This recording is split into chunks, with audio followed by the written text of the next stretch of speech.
نکے کے چاروں طرف کچھ تو لگا ہے نا، تو میں کچھ تو کم ہوا ہے نا، لیکن اللہ ہر ایک کو اتنا نواز دے تو وہاں اتنی بھی کمی واقعہ نہیں ہوئی ہے، تو پھر کیا حرج ہے؟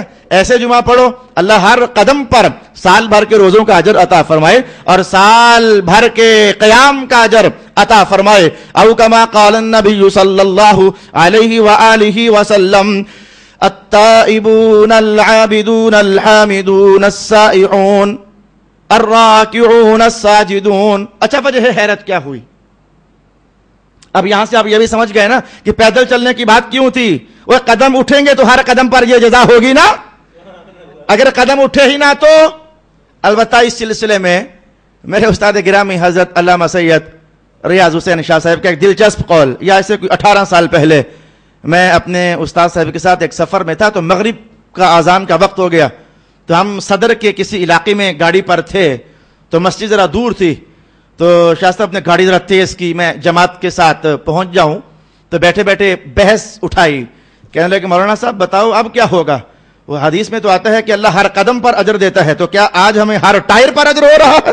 میں نے کہا جی میں تو نہیں جانتا کہ ہر ٹائر پر اجر ہوتا ہے یا ہر قدم پر، میاں جو کسی نے بھرا وہی ہے نا، تو یہ بات میں نہیں جانتا کہ کیا ٹائروں پر بھی اجر ملتا ہے یا کہ نہیں ملتا ہے، البتہ حدیث میں اتنا ہے کہ ہر قدم پر اللہ اسے اتنی جزا عطا فرمائے گا۔ اچھا وجہ حیرت کیا ہے؟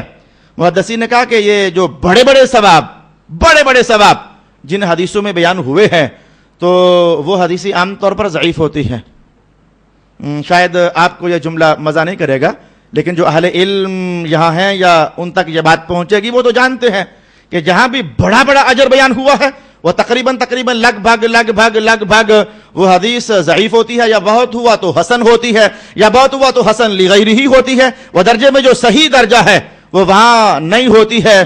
تو محدثین نے کہا کہ قال بعض الائمہ لم نسمع من الشریعہ حدیثا صحیحا مشتملا علی مثل هذا الثواب، کہ ثواب اتنا بڑا ہو اور حدیث بھی پرفیکٹ اور صحیح ہو، فرماتے ہیں اس کے علاوہ کوئی اور نظر ہی نہیں آ رہی ہے۔ تو یہ حدیث صحیح ہوئی اور اپنے مقام رفیع پر فائز ہوئی۔ میں کہوں گا تمہاری تھوڑی سی محنت، تمہارا تھوڑا کو جلدی شٹر ڈاؤن کر دینا، تمہارا وہ تھوڑے 200-400 روپیہ کمائی میں کم کر دینا، تمہارے اپنے اوقات اوروں سے لیس کر کے ادھر لے آنا، میں کہوں گا تم نے کوئی مہنگا سودا نہیں کیا ہے، قدم قدم پر اللہ سال بھر کی عبادت کا اجر عطا فرماتا ہے۔ او کما قال النبی صلی اللہ علیہ وآلہ وسلم، وآخر دعوانا الحمدللہ رب العالمین۔